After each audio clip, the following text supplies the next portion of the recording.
Hello students, welcome back to the channel EduScore. So ഇന്നത്തെ വീഡിയോയിൽ നമ്മൾ 7th സ്റ്റാൻഡേർഡ് NCERTൻ്റെ ഫസ്റ്റ് ചാപ്റ്റർ ഓഫ് ഹിസ്റ്ററി ആണ് നോക്കാൻ പോകുന്നത്. So this is the second part of that chapter.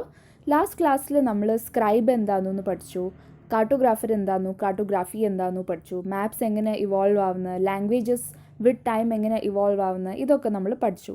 So if you have not seen that video, description ബോക്സിൽ ഞാൻ link കൊടുക്കാം. അത് ക്ലിക്ക് ചെയ്താൽ നിങ്ങൾക്ക് 7th സ്റ്റാൻഡേർഡിൻ്റെ എല്ലാ സബ്ജക്ട്സിൻ്റെ എല്ലാ വീഡിയോസും കാണാൻ പറ്റും. So you can choose what you want to see and learn. So let us start with today's video. New social and political groups. The study of the 1000 years between 700 and 1750 is a huge challenge to historians, largely because of the scale and variety of developments that occurred over the period.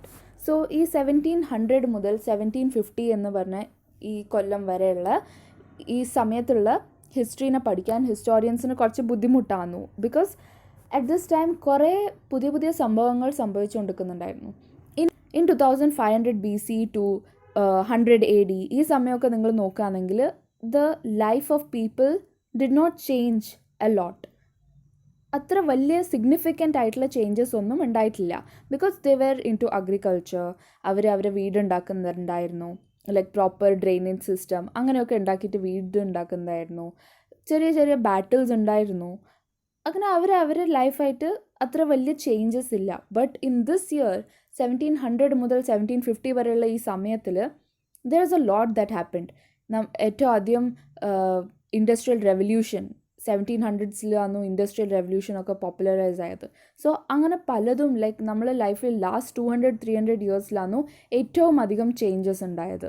Because technology has advance to such a great level in the past 200-300 years itself. So അതേമാതിരി 700 മുതൽ 1750 വരെയുള്ള സമയത്തും നല്ല advances in technology, ആൾക്കാരെ ജീവിതശൈലിയിൽ കുറേ wars അങ്ങനെ പലതും സംഭവിച്ചിട്ടുണ്ടായിരുന്നു. At different moments in this period, new technologies made their appearance, like the Persian wheel in irrigation, the spinning wheel in weaving, and firearms in combat. So വീലിൻ്റെ irrigation വീലില്ലേ, ഞാൻ ഒരു picture insert ചെയ്യാം. ഈ വീലിൻ്റെ invention ഈ സമയത്തായിരുന്നു. Persian wheel എന്നാണ് ഇതിന് പറയുക.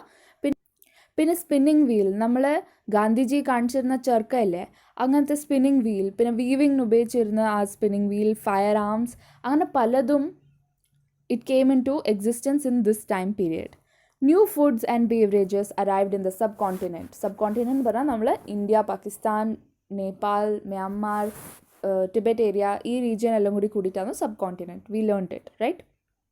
സോ ഇവിടെ പുതിയ പുതിയ ഫുഡ് വരാൻ തുടങ്ങി. നമ്മൾ സാധാരണ ഇന്ത്യയിൽ ഉണ്ടാവാത്ത ഫുഡ്. എങ്ങനെയാണ് അത് വരുന്നത്? പുറത്തുള്ള ആൾക്കാർ ഇന്ത്യയിലേക്ക് വന്നു. Like there was one increase in transportation. So ആൾക്കാർ ഇനി അധികം വേറെ വേറെ സ്ഥലത്തേക്ക് മൂവ് ചെയ്യാൻ തുടങ്ങി വിത്ത് മോർ ഈസ്. ബിക്കോസ് അതിൻ്റെ മുമ്പ് പീപ്പിൾ ഹാഡ് ടു വാക്ക് അല്ലെങ്കിൽ ബുള്ളക്കാട്ടിൽ പോകേണ്ടിയിരുന്നു. ഇപ്പം നല്ല due to advance in technology ഷിപ്പൊക്കെ കുറച്ചുകൂടി ഫാസ്റ്റ് ആവാൻ തുടങ്ങി. അവർക്ക് പ്രോപ്പർ മാപ്പ് കിട്ടി.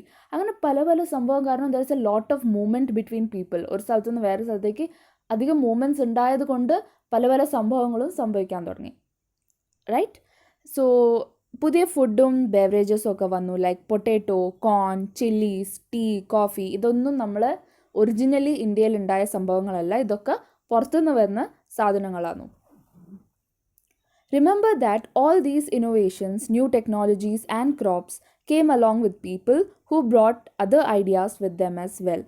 So ആൾക്കാർ അങ്ങോട്ടും ഇങ്ങോട്ടും പോകുന്നതിനനുസരിച്ച് with the speed in which they were moving, the ideas also were moving along with them. As a result, this was a period of economic, political, social and cultural changes. So there was a lot of changes like economic പറഞ്ഞാൽ trade നടക്കാൻ തുടങ്ങി. അവിടുന്ന് ഇവിടുന്നുള്ള ideas, കറൻസീസിനെ പറ്റിയ ideas, അങ്ങനെ പല ഐഡിയാസും ട്രാൻസ്പോർട്ടായി. Political, social, cultural ഇതൊക്കെ changes വരാൻ തുടങ്ങി. ഓക്കെ, ഇതാ പേർഷ്യൻ വീലിൻ്റെ പിക്ചർ കണ്ടോ?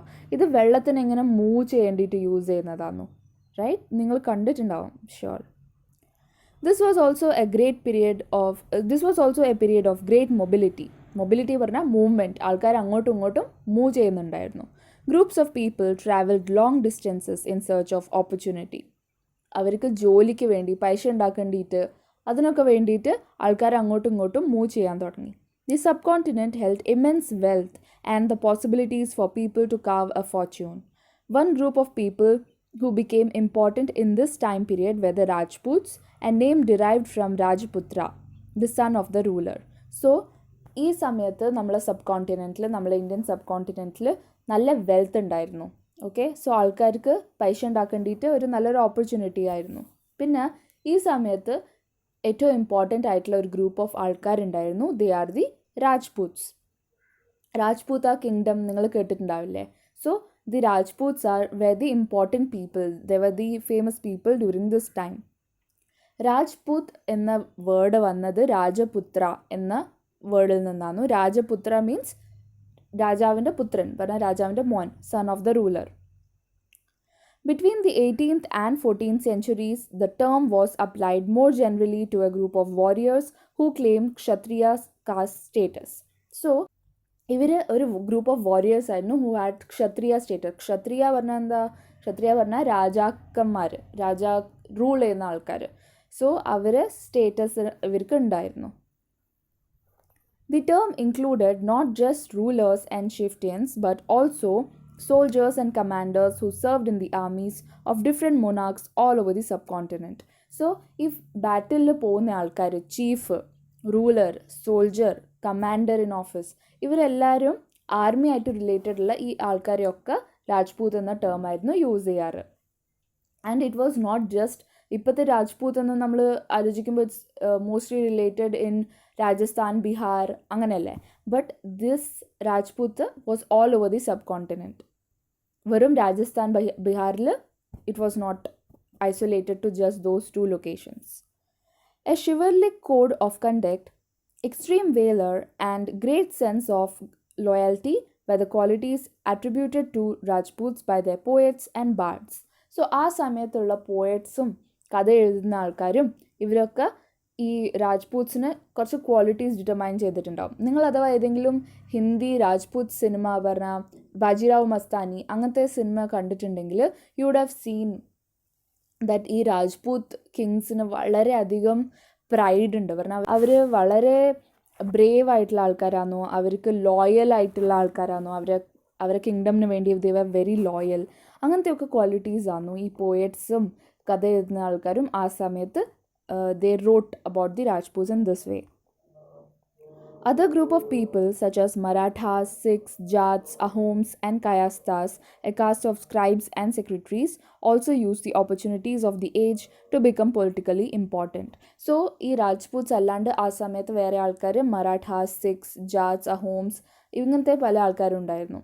കായസ്ഥാസ് പറഞ്ഞാൽ ഈ എഴുതുന്ന ആൾക്കാർ പറഞ്ഞാൽ സ്ക്രൈബ്സ് പറഞ്ഞാൽ നമ്മൾ ലാസ്റ്റ് ക്ലാസ്സിൽ പഠിച്ചിട്ടുണ്ട് that the people who copy the books അവരായിരുന്നു സ്ക്രൈബ്സ്. ബിക്കോസ് പ്രിൻറ്റേഴ്സ് അവൈലബിൾ അല്ലായിരുന്നു. So they were the printers.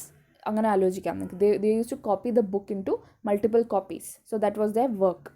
So അവർ സ്ക്രൈബ്സ് ആൻഡ് ഓൾസോ സെക്രട്ടറീസ് പറഞ്ഞാൽ എന്തൊക്കെയാണോ അക്കൗണ്ട്സ് നോക്കുക അങ്ങനത്തെ പല കാര്യങ്ങൾ. So they are known as Kayasthas. അവരൊക്കെ ഈ സമയത്ത് ഈ ഗ്രൂപ്പ് ഓഫ് പീപ്പിൾ ഓൾസോ ഈ സമയത്ത് try to become politically important. പറഞ്ഞാൽ അവർ they try to have a political power during this time.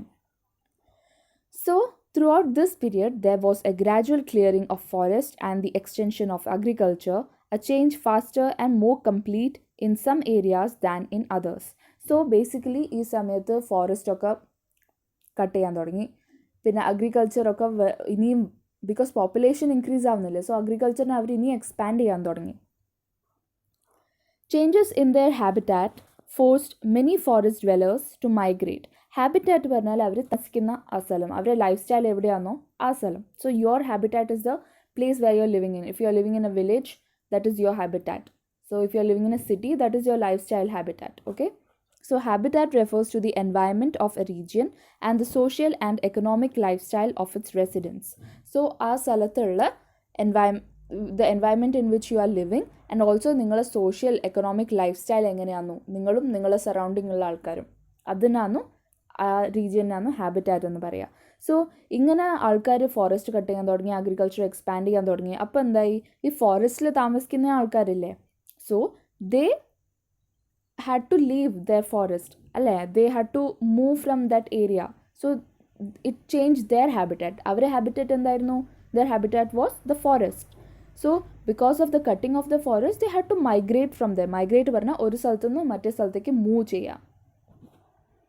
So these forest dwellers were deeply affected. Others started tilling the land and became peasants. So ചിലർ ഇങ്ങനെ forest cut ചെയ്ത് അവിടുത്തെ land എടുത്തിട്ട് സ്വന്തം പേരിലാക്കിയിട്ട് അവിടെ till ചെയ്യുക പറഞ്ഞാൽ എന്താ, ആ ലാൻഡിലുള്ള സോയിലില്ലേ അതിനെ മൂവ് ചെയ്യുക, അതിൻ്റെ ഏറ്റവും അപ്പർ ലെയർ ഓഫ് സോയിൽ അതിനെ മൂവ് ചെയ്തിട്ട് ഇളക്കിയെടുക്കുക, സോ ദാറ്റ് അതിൽ നിങ്ങൾക്ക് സീഡ്സിനെ പ്ലാന്റ് ചെയ്യാൻ പറ്റും. Okay, for that reason you move the soil. പ്ലോയിനെ കൊണ്ടൊക്കെ നമുക്ക് വേണമെങ്കിൽ ടില്ല് ചെയ്യാൻ പറ്റും. മേലുള്ള ചെറിയ ചെറിയ പ്ലാന്റ്സും അതിനൊക്കെ പോക്കി കളയുക. So we have fresh soil വേണ്ടിയിട്ട്. These new peasant groups gradually began to be influenced by regional markets, chieftains, priests, monasteries and temples. They became part of large, complex societies and were required to pay taxes and offer goods and services to local lords. So, ഈ പുതിയ farmer group ഉണ്ടായില്ലേ, they acquired the land and started farming. So, they were influenced by ആ ലാൻഡിൽ ആ village ഏരിയയിലെ chief, അവിടുത്തെ priests, അവിടുത്തെ അമ്പലങ്ങൾ, ഇതിലൊക്കെ അവർക്കൊരു ഇൻഫ്ലുവൻസ് ഉണ്ടായിരുന്നു. ആൻഡ് അവരുടെ മേലും ഒരു ഇൻഫ്ലുവൻസ് ഉണ്ടായിരുന്നു. സോ അവർക്ക് ടാക്സ് പേ ചെയ്യേണ്ടിയിരുന്നു because they were the ones who were growing the food. So they had to pay the tax. And also ഈ ലോക്കൽ ലോർഡ്സ് എന്ന് പറഞ്ഞാൽ ആ ഏരിയയിലുള്ള പവർഫുൾ ആയിട്ടുള്ള ഒരാൾ. So it could be a money lender sorts, അല്ലെങ്കിൽ it could be അവിടുത്തെ village chief, village head, sarpanch എന്നൊക്കെ കേട്ടിട്ടില്ലേ, ആ രീതിയിലുള്ള ആൾക്കാരൊക്കെ. സോ ദേ ഹാഡ് ടു, ഈ farmers they had to give grains to them, അങ്ങനെയൊക്കെ സർവീസസ് ചെയ്യേണ്ടിയിരുന്നു. As a result, significant economic and social differences emerged among peasants. So the ഗൂഡ്സും സർവീസസും ഒക്കെ കൊടുക്കേണ്ട ഈ സ്ഥിതി വന്നത് കാരണം ഈ പെസൻസും മറ്റേ ആൾക്കാരും തമ്മിലുള്ള ഒരു ഗ്യാപ്പ് വരാൻ തുടങ്ങി. So പെസൻസ് started becoming A little poor.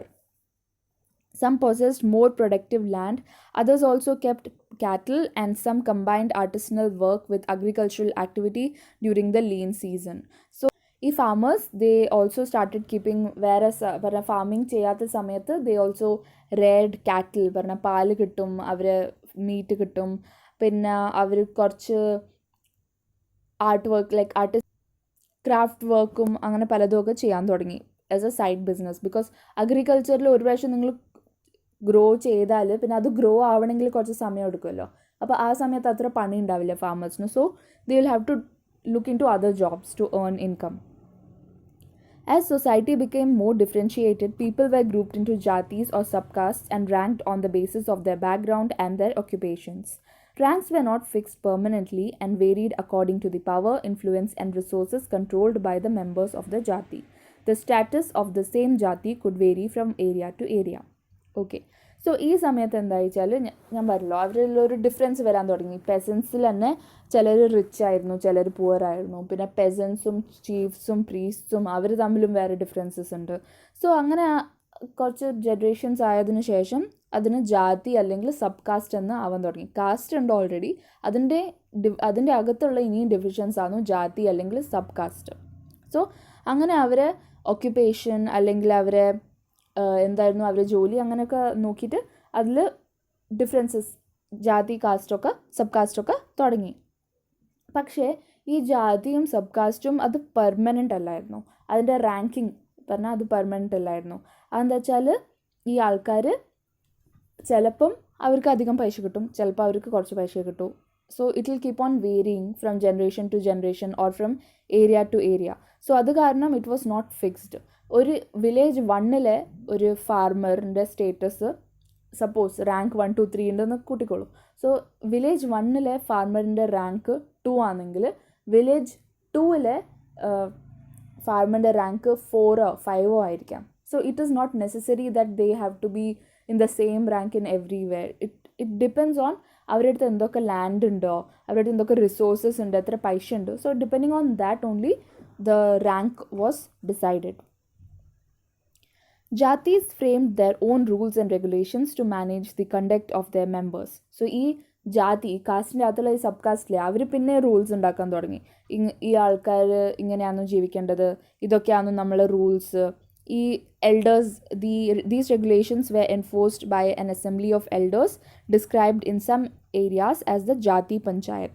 So panchayat പോലെ ഇരുന്നിട്ട് അവിടെ ഒരു ആ വില്ലേജിലെ മുതിർന്ന ആൾക്കാർ വന്നിരുന്നിട്ട് they would talk about എന്തൊക്കെയാണ് റൂൾസ്, ഇങ്ങനെ ചെയ്യാൻ പറ്റും അങ്ങനെ ചെയ്യാൻ പറ്റില്ല. അപ്പോൾ those rules they had to follow. But Jatis were also required to follow the rules of their villages. So our Jati was a part of the village. So the Jati group had their internal rules. അവർക്ക് അവരുടേതായ rules ഉണ്ടായിരുന്നു. But they also had to listen to the rules of the village. ആ വില്ലേജിൻ്റെ head പറയുന്ന റൂൾസും they had to listen. Several villages were governed by a chieftain. So കുറേ വില്ലേജസിൻ്റെ ഹെഡാണ് chieftain. ഓരോരോ വില്ലേജിൻ്റെ head ഉണ്ടാവും. പക്ഷേ അവർ പിന്നെ റിപ്പോർട്ട് ചെയ്യുന്നത് ആർക്കാ? chieftain എന്നാണ് അവർ റിപ്പോർട്ട് ചെയ്യുന്നത്. So that chieftain is the head of multiple villages. Together they were only one small unit of a state. So ഒരു സ്റ്റേറ്റ് ഉണ്ട്, അതിൻ്റെ ഒരു സ്മോൾ യൂണിറ്റ് ആണ് ഈ group of villages. So group of വില്ലേജസിൻ്റെ division എന്താ? Villages. ആ villages എന്തായിട്ടാണ് ഡിവൈഡ് ആയത്? ജാതി. ഓക്കെ, സോ ഇതാണ് അവിടുത്തെ ഒരു hierarchy. Of the technological, economic, social and cultural changes described in this section, which do you think were most significant in the town or village in which you live? So നിങ്ങളുടെ town അല്ലെങ്കിൽ നിങ്ങൾ താമസിക്കുന്ന സ്ഥലത്ത് നിങ്ങൾക്ക് എന്താ തോന്നുന്നത്? ഏറ്റവും അധികം അവിടെ ഇങ്ങനത്തെ സോഷ്യൽ, കൾച്ചറൽ, എക്കണോമിക് ചേഞ്ചസ് ഉണ്ടായിട്ടുണ്ടാവാം. What do you think whether important changes? നിങ്ങൾ അമ്മേനോടോ അല്ലെങ്കിൽ ഗ്രാൻഡ് പാരൻസിനോടോ ചോദിച്ചു നോക്കൂ. They might be having an information on that. Region and empire. Large states like those of Cholas, Tughlaqs or Mughals encompassed many regions. So, a group of villages is reported to the chieftain. So, he is reporting to the state. Okay, അങ്ങനെ multiple group of villages ഉണ്ടാവും. അത് ഒരു സ്റ്റേറ്റിനാണ് report ചെയ്യുന്നത്. So അങ്ങനെ പല States ഉണ്ടായിരുന്നു, which is Cholas, തുഗ്ലക്സ്, Mughals, ഇങ്ങനെ ഒരു ഗ്രൂപ്പ് ഓഫ്, അത് അവരെ കിങ്ഡം ആയിരുന്നു.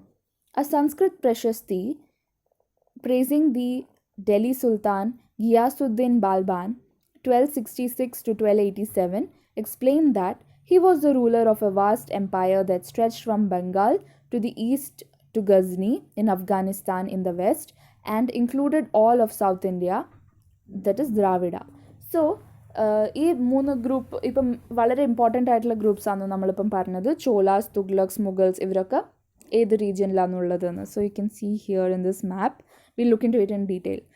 സോ പ്രശസ്തി പറഞ്ഞാൽ ഒരാളെ പ്രേസ് ചെയ്തും കൊണ്ട്, ഒരാളെ പുകഴ്ത്തിക്കൊണ്ട് എഴുതുന്ന ഒരു കഥ അല്ലെങ്കിൽ ഒരു പോയം, അതിനെയാണ് പ്രശസ്തി എന്ന് പറയാം. സോ ഒരു സംസ്കൃത് പ്രശസ്തി എഴുതിയിരുന്നു. Some author had written it. So he was praising Delhi sultan Ghiyasuddin Balban പറഞ്ഞ ഒരു ഡൽഹിയിലെ സുൽത്താൻ ഉണ്ടായിരുന്നു. He was from the year 1266 to 1287. Please underline this. അയാൾ ബംഗാൾ മുതൽ അഫ്ഗാനിസ്ഥാൻ വരെയുള്ള റീജിയനെ റൂൾ ചെയ്തിരുന്നു. And in the south it extended till South India, that is Dravida എന്നായിരുന്നു പറയുക. സോ ബംഗാളിനെ ഗൗഡ എന്നായിരുന്നു പറയുക. And the place in Afghanistan till where he ruled was Ghazni. So people of different regions, Gauda means Bengal, Andhra, Kerala, Karnataka, Maharashtra and Gujarat apparently fled before his armies. So ഈ ആൾക്കാരൊക്കെ, ഈ സ്റ്റേറ്റ്സിലെ ആൾക്കാരൊക്കെ ഈ ആർമി വന്നേരം അവർ ഓടിപ്പോയി. പറഞ്ഞാൽ അത്രയും പേടിയായിരുന്നു എന്ന്. ഇവിടെ നമ്മൾ മാപ്പ് 3 ഒന്ന് നോക്കാം. Provinces of the Delhi Sultanate during Muhammad Tughlaq's reign, according to the Egyptian source Masalik al-Absar fi Mamalik al-Amsar of Shihabuddin Umari.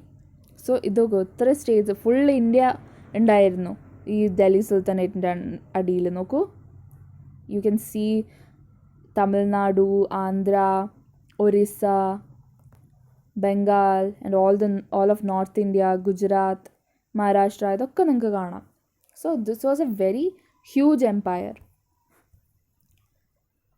ഇതവിടെ സ്റ്റേറ്റ്സിൻ്റെ പേരും ഉണ്ട്, you can see.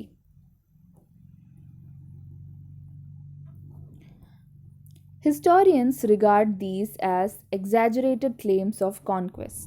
At the same time, they try to understand why rulers kept claiming to have control over different parts of the subcontinent.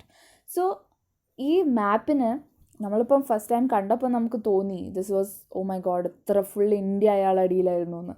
But ഹിസ്റ്റോറിയൻസിന് അത് വായിച്ചതിന് ശേഷം എന്താ തോന്നിയത്? That it is അവർ പുകഴ്ത്തി വെറുതെ പറയുന്നതാണ്, ഇത്രയൊന്നും ശരിക്കും ഉണ്ടായിരുന്നില്ല. ഇറ്റ് വാസ് എക്സാജുറേറ്റഡ്, പറഞ്ഞാൽ കുറച്ച് കൂട്ടി പറഞ്ഞതാന്നു. ഇത്ര കോൺക്വസ്റ്റ് ഒന്നും ചെയ്തിട്ടില്ല, ഇത്രയൊന്നും അവർ ജയിച്ചിട്ടില്ല എന്ന്. അറ്റ് ദ സെയിം ടൈം റൂളേഴ്സിന് ഇങ്ങനെ കേൾക്കുന്നത് ഇഷ്ടമായിരുന്നു. അവർക്ക് എന്തിനാ അങ്ങനെ പറയേണ്ട ആവശ്യം, പവർ കാണിക്കാൻ, അവരെ ഫോറിൻ കൺട്രീസിന് മുമ്പിലൊന്ന് ഷോ ഓഫ് ചെയ്യാൻ. പിന്നെ ഈ അവരെ പ്രജകൾ, the people who he is ruling, അവർക്കും തോന്നും ഓ ഇത്ര വലിയ എംപയർ ആണോ നമ്മളിത്, അങ്ങനെ പലതൊന്നും തോന്നിക്കേണ്ടിയിട്ടാണ് എഴുതുന്നത്. പിന്നെ ഈ പോയറ്റ്സൊക്കെ ഇങ്ങനെ എന്തിനാണ് എഴുതുന്നത്, അവർക്കപ്പം കിങ്ങിൻ്റെ അടുത്ത് നിന്ന് ഗിഫ്റ്റ് കിട്ടും, കിങ് അവരെ പുകഴ്ത്തും, താങ്ക് യു എന്നൊക്കെ പറയും. അപ്പോൾ അവർക്ക് ഒരു സുഖമല്ലേ, അങ്ങനത്തെ രീതിയിലായിരുന്നു. അതുകൊണ്ടൊക്കെ ആയിരുന്നു ഇവർ എഴുതിയതെന്ന്. So let us look into detail of this. Language and region. In 1318, the poet Amir Khusrau noted that there was a different language in every region of this land. Sindhi, Lahori, Kashmiri, Dwar Samudri in southern Karnataka, Telangani in Andhra Pradesh, Gujari in Gujarat, Mabari in Tamil Nadu, Gauri in Bengal, Awadhi in eastern Uttar Pradesh, and Hindavi in the area around Delhi. Amir Khusrau went on to explain that in contrast to these languages, there was Sanskrit, which did not belong to any region. It was an old language and common people do not know it, only the Brahmanas do. So Amir Khusrau 1318 എഴുതിയതിനനുസരിച്ച് അവർ പറഞ്ഞു, just like നമ്മളിപ്പോഴത്തെ ഇന്ത്യയിലുള്ള പോലെ തന്നെയായിരുന്നു അന്നേരം. So ഓരോരോ റീജിയനിൽ ഓരോരോ language ആയിരുന്നു. അവർ പറഞ്ഞു, പക്ഷേ സംസ്കൃതം പറഞ്ഞ ഒരു ലാംഗ്വേജ് ഉണ്ട്, അത് ആരും സംസാരിക്കില്ല, കോമൺ പീപ്പിളൊന്നും ആരും സംസാരിക്കില്ല, വെറും ബ്രാഹ്മണന് മാത്രമേ അറിയൂ. ആൻഡ് സംസ്കൃതത്തിന് എവിടെയാന്തം പറഞ്ഞ ഒരു ലാംഗ്വേജ് ഉണ്ട്, അത് ആരും സംസാരിക്കില്ല, കോമൺ പീപ്പിളൊന്നും ആരും സംസാരിക്കില്ല, വെറും ബ്രാഹ്മണന് മാത്രമേ അറിയൂ. ആൻഡ് സംസ്കൃതത്തിന് എവിടെയാണെന്നു സ്പോക്കൻ ഇൻ കേരള. അതുപോലെ സംസ്കൃതത്തിന് ഒരു ലൊക്കേഷനില്ല, അത് ഫുൾ ഇന്ത്യയിൽ തന്നെയായിരുന്നു, പക്ഷേ ബ്രാഹ്മണന്മാരാണെന്ന് അത് പറയാം. Make a list of the languages mentioned by Amir Khusrau. Prepare another list of the names of the languages spoken today in the regions he mentioned. Underline names that are similar and circle those that are not. Did you notice that the names by which languages are known have changed over time? Yes, definitely. അല്ലേ? So we can see ഇവർ തമിഴ്നാടുൻ്റേത് പറഞ്ഞു മബാരി എന്നാന്നു ആ സമയത്ത് പറഞ്ഞത്, പക്ഷേ ഇപ്പം നമുക്കറിയാം തമിഴാന്നു. So അങ്ങനെ ദ്വാരസമുദ്രി സദേൺ കർണാടകയിൽ, ഇപ്പം തുളു ആന്നു സദേൺ കർണാടകയിൽ പറയാം, അല്ലെങ്കിൽ കന്നഡ, അങ്ങനെ പലതും മാറിയിട്ടുണ്ട്. So you can make a list of this. Okay, it's a fun activity to do. By 1700, many regions had already possessed distinct geographical dimensions and their own language and cultural characteristics. So 1700 AD ആകുമ്പോഴത്തേക്ക് ഓരോരോ റീജിയനിൽ നമുക്കിപ്പം present day ഇന്ത്യയിൽ കാണാൻ സാധിക്കുന്ന പോലെ അവരെ ഭാഷയായിരുന്നു സംസാരിക്കാറ്. പിന്നെ ആ റീജിയൻസിനും ഒരു ബോർഡർ പോലെ ഓൾറെഡി ഉണ്ടായിരുന്നു, ഒരു ഡിവിഷൻ. ഈ ഏരിയയിലെ ആൾക്കാർ മലയാളം എന്ന് പറയുക, ഈ ഏരിയയിലെ ആൾക്കാർ തമിഴാന്ന് പറയാനുള്ള മാതിരി ആ സമയത്തുള്ള ലാംഗ്വേജിൻ്റെ പേരിൽ there was already divisions existing. They were also associated with specific ruling dynasties.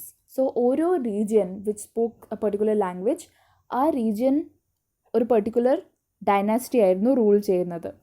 For example കേരളയിൽ ചേരാസ് ആയിരുന്നു റൂൾ ചെയ്തത്, അല്ലേ? There was considerable conflict between these states. Occasionally, dynasties like Cholas, Khaljis, Tughlaqs, and Mughals were able to build an empire that was pan-regional, spanning diverse regions. So, ഈ കുഞ്ഞി areas which were talking the same language, അവരും മറ്റേ neighbouring States ആയിട്ട് ചിലപ്പം ചെറിയ battles ഉണ്ടാവുമായിരുന്നു. But there were few occasional empires, few occasional kingdoms which could spread over multiple regions. പറഞ്ഞാൽ for example Delhi Sultanate, it spread over full of North India, it reached Marathas, പിന്നെ it reached Afghanistan, അങ്ങനെ പല ഏരിയാസിൽ അത് എത്തി, which spoke different languages, അല്ലേ? But at the same time there were few kingdoms like Cheras, അവർ വെറും കേരള ഏരിയയിൽ മാത്രമേ ഉണ്ടായിരുന്നുള്ളൂ, അവർ വെറും മലയാളം പറയുന്ന ആൾക്കാരായിട്ട് മാത്രമേ ഉണ്ടായിരുന്നുള്ളൂ. ബട്ട് ചോലാസ് അവർ കുറച്ച് കേരള, കുറച്ച് കർണാടക, കുറച്ച് ആന്ധ്ര, അങ്ങനെ പല റീജിയൻസും അവർ കവർ ചെയ്തിരുന്നു. So there were few which could cover the pan-regional, spanning diverse regions. So it was pan-regional, means pan India എന്ന് പറഞ്ഞാൽ എന്താ, ഫുൾ ഇന്ത്യ. ഈ എല്ലാ എംപയേഴ്സും ഫുൾ ടൈം അതേപോലെ ആയിരുന്നു എന്നല്ല, അവർ ഇടയ്ക്കിടയ്ക്ക് വാറായിട്ട് ചിലപ്പോൾ ഇയാൾ റീജിയൻ എടുക്കും, ചിലപ്പോൾ മറ്റേ ആൾ റീജിയൻ എടുക്കും, അങ്ങനെ they had battles. It was not stable, അത്ര സ്റ്റേബിൾ അല്ലായിരുന്നു. When the Mughal Empire declined in the 18th century, it led to the re-emergence of regional states. അപ്പം മുഗൾ എംപയർ ഇങ്ങനെ ഡിസിൻറ്റിഗ്രേറ്റ് ആവാൻ തുടങ്ങി, അത് പൊളിയാൻ തുടങ്ങി. അപ്പം അത് സംഭവിച്ചത് 18th സെഞ്ച്വറിയിലാണെന്ന് പറഞ്ഞാൽ 1700s സംഭവിച്ചത്. ആ സമയത്ത് അത് ഡിസിൻറ്റിഗ്രേറ്റ് ആയപ്പം, അത് ഡിക്ലൈൻ ആയപ്പം ഈ പിന്നെയും റീജിയണൽ സ്റ്റേറ്റ്സ് ഉണ്ടാവാൻ തുടങ്ങി. അവർ പിന്നെയും അതേമാതിരി റൂൾ ചെയ്യാൻ തുടങ്ങി. But years of imperial pan-regional rule had altered the character of the regions. ഈ pan-regional rule കാരണം എന്തായി വെച്ചാൽ ആ സ്റ്റേറ്റിൽ താമസിക്കുന്ന ആൾക്കാരെ തിങ്കിങ് കുറച്ച് മാറി. എന്താ വെച്ചാൽ അവർ പണ്ടത്തെ പോലെ അല്ലായിരുന്നു ഇപ്പോൾ ആലോചിക്കുന്നത്. Across most of the subcontinent, the regions were left with the legacies of the big and small states that had ruled all over them. This was apparent in the emergence of many distinct and shared traditions in the realms of governance, the management of the economy, allied cultures, and language. So everybody started sharing their traditions. അതൊക്കെ ഒന്ന് കുറച്ച് സാമ്യമാവാൻ തുടങ്ങി.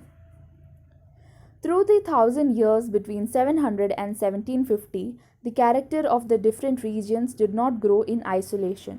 These regions felt the impact of larger pan-regional forces of integration without ever quite losing their distinctiveness.